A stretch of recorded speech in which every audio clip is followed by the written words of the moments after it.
میں سورہ فاتحہ قرات کے امام قرات کر رہا ہو پھر بھی پڑھنی چاہیے کیونکہ بعض لوگ یہ کہتے ہیں کہ جب قرآن پڑھا جائے تو تم خاموش ہو کے سنو، اس کا معنی یہ بنتا ہے کہ سورہ فاتحہ نہ پڑھو۔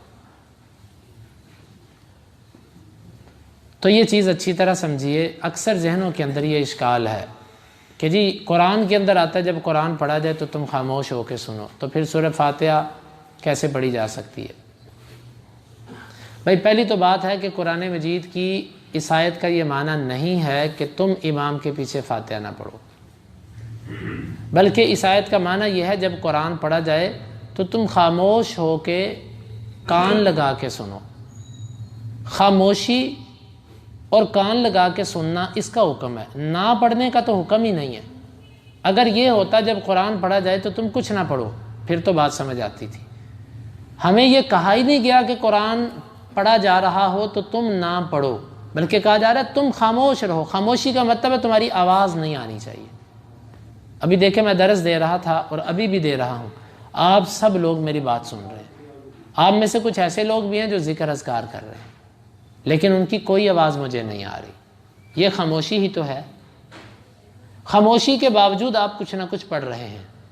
پھر دوسری بات، اگر آپ کہتے ہیں کہ نہیں اس کا معنی یہ ہے کہ بالکل ہونٹ بھی نہیں ہلانے، حرکت بھی نہیں دینی، کچھ کہنا ہی نہیں، تو جو بندہ امام کے پیچھے سے آتا ہے، امام قرات کر رہا ہے، مثلا الحمدللہ رب العالمین الرحمن الرحیم مالک یوم الدین، پیچھے سے ایک بندہ آیا، اب وہ بندہ نماز میں کیسے داخل ہوگا؟ کیا کہہ کے داخل ہوگا؟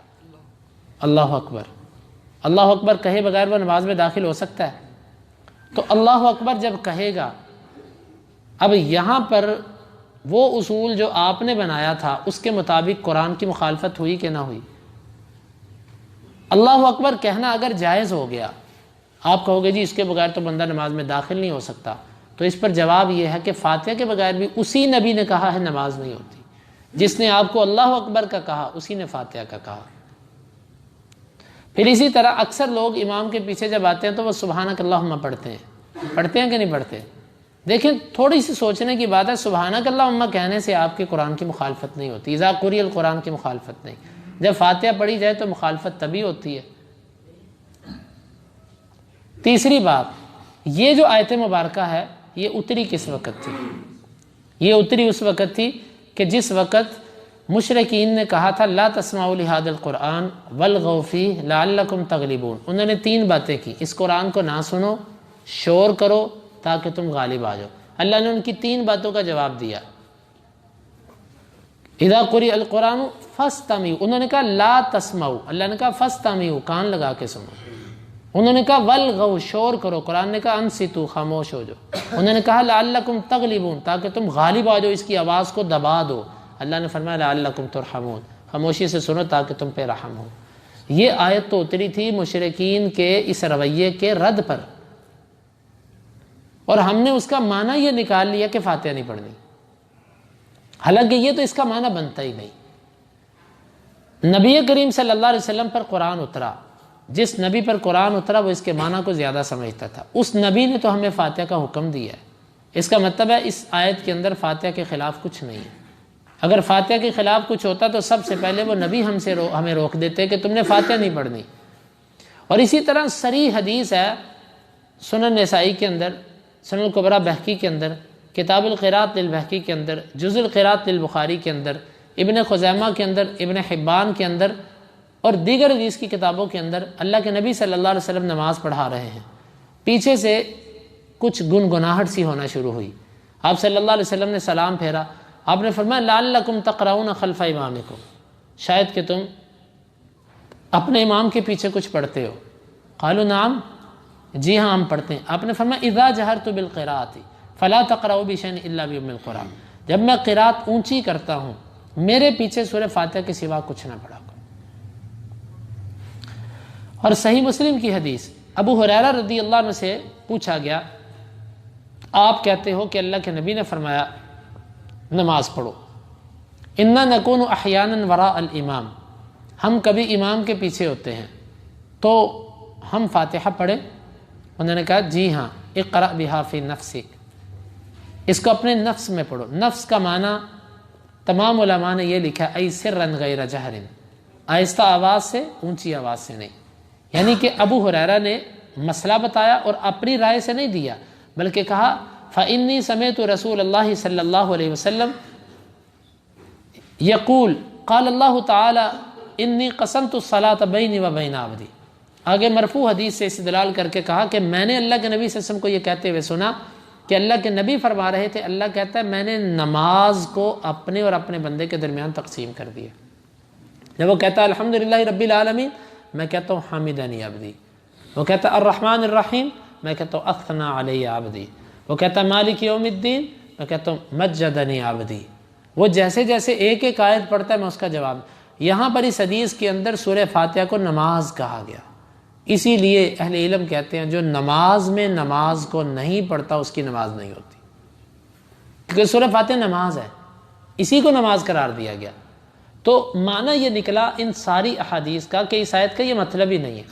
اب دیکھیں حدیث کے اندر یہ آتا ہے کہ جمعے کے لیے جو بندہ آتا ہے وہ خاموشی سے بیٹھ کر امام کا خطبہ سنتا ہے، اس کے بعد وہ اپنی نماز پڑھتا ہے، اس نے اگر اس دوران کوئی گفتگو نہیں کی، آپ نے فرمایا فقد انصتا، یہ بھی نسائی کی روایت، مسند احمد کی روایت اور حدیث کی کتابوں کے اندر انصتا، اس نے انصات کیا۔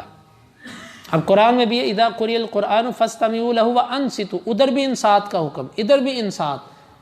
تو جب بندہ آتا ہے امام کا خطبہ سنتا ہے، امام کے ساتھ رکعت پڑھتا ہے، وہ اللہ اکبر کہتا ہے، سبحانک اللہم پڑھتا ہے، رکوع کی تسبیحات پڑھتا ہے، سجدے کی تسبیحات پڑھتا ہے، وہ اتنے اذکار کرتا ہے، خطبے کے دوران نبی صلی اللہ علیہ وسلم کا نام آتا ہے، وہ صلی اللہ علیہ وسلم پڑھتا ہے، سب کچھ ہوتا ہے، آپ نے فرمایا اس نے انصات کیا۔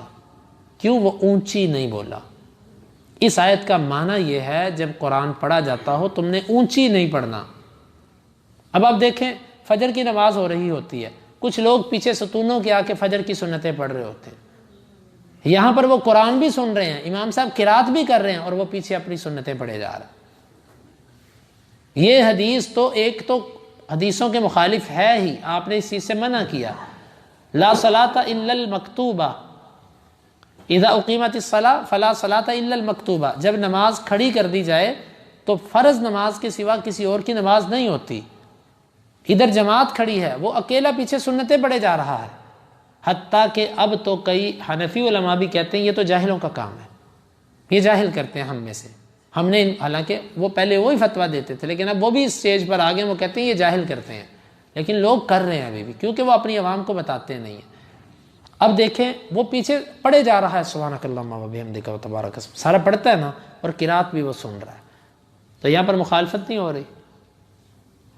تو اس آیت مبارکہ کا یہ معنی نہیں ہے، لہٰذا امام آپ کو سکتہ کرے، وقفہ دے یا نہ دے، آپ امام کے ساتھ ساتھ، امام کے پیچھے پیچھے، امام سے پہلے ہر طریقے سے فاتحہ پڑھ سکتے ہیں۔ ابو ہریرہ رضی اللہ عنہ کہا کرتے تھے اقرأ بہا واسبق، اس فاتحہ کو پڑھو اور امام سے آگے نکل جاؤ، جائز ہے۔ مطلب آپ نے سبحانک اللہم پڑھ لی، امام صاحب کوئی لمبی دعا استفتاح پڑھ رہے ہیں، ابھی ٹائم ہے، آپ ساری فاتحہ پڑھ لیں، امام صاحب بعد میں پڑھیں، کیونکہ قرات کے اندر امام کی اقتداء نہیں ہے۔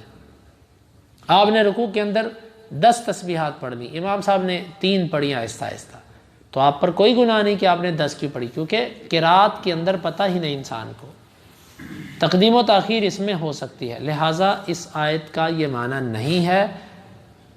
اور اسی طرح وہ حدیث جو پیش کی جاتی ہے من کان لہ امام فقراءۃ الامام لہ قراءۃ، جس کا امام ہو امام کی قراءت مقتدی کی قراءت، یہ روایت حدیث یہ ضعیف، اس کو محدثین نے ضعیف قرار دیا، تو اس لیے ہم یہ سمجھتے ہیں حدیث کے اندر جو چیز آئی ہے وہ اس قرآن کی تفسیر ہے، تو ایسا نہیں ہو سکتا کہ میرے نبی صلی اللہ علیہ وسلم احادیث میں آپ کو ایسا حکم دے جو قرآن کی اس آیت کے مفہوم کے خلاف، وہ ہم سے زیادہ دین کو سمجھتے تھے۔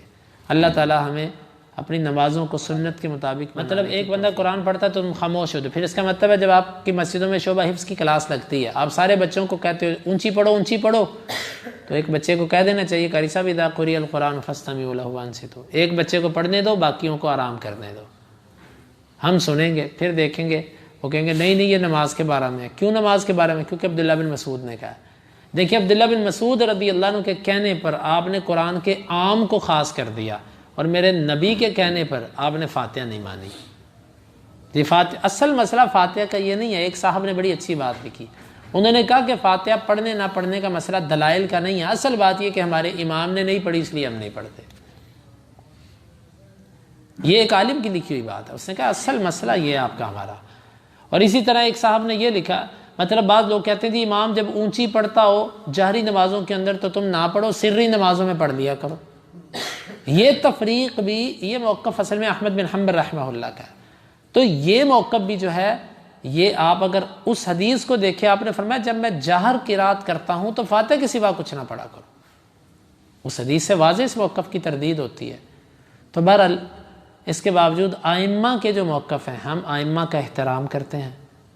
ہم ان کی اجتہادی بنیاد پر جو بندہ غلطی کر جائے، جس نے دلائل دیکھے، اس کا موقف یہ بن گیا کہ فاتحہ نہیں پڑھنی چاہیے، وہ اجتہادی خطا ہے، اس کی نماز اللہ قبول کرنے والا ہے. جس طرح کہ میں ایک نہ جانتے ہوئے، نہ چاہتے ہوئے غلطی کر جاتا ہوں، اس پر اللہ تعالیٰ مواخذہ نہیں کرے گا. لیکن ایک ہے میں اس وجہ سے نہیں پڑھتا کہ یہ ہمارے مذہب میں نہیں ہے، ہمارے قاری صاحب نے نہیں بتلائی، ہمارے امام صاحب یہ تعلیم نہیں، میرے ابا جی یہ نہیں پڑھتے تھے. تو یہ جرم در جرم ہے. ایک فاتحہ نہ پڑھنا اور دوسرے نمبر پہ معیار باپ دادا مولوی مذہب کو بنانا، یہ دو جرم ہو گئے.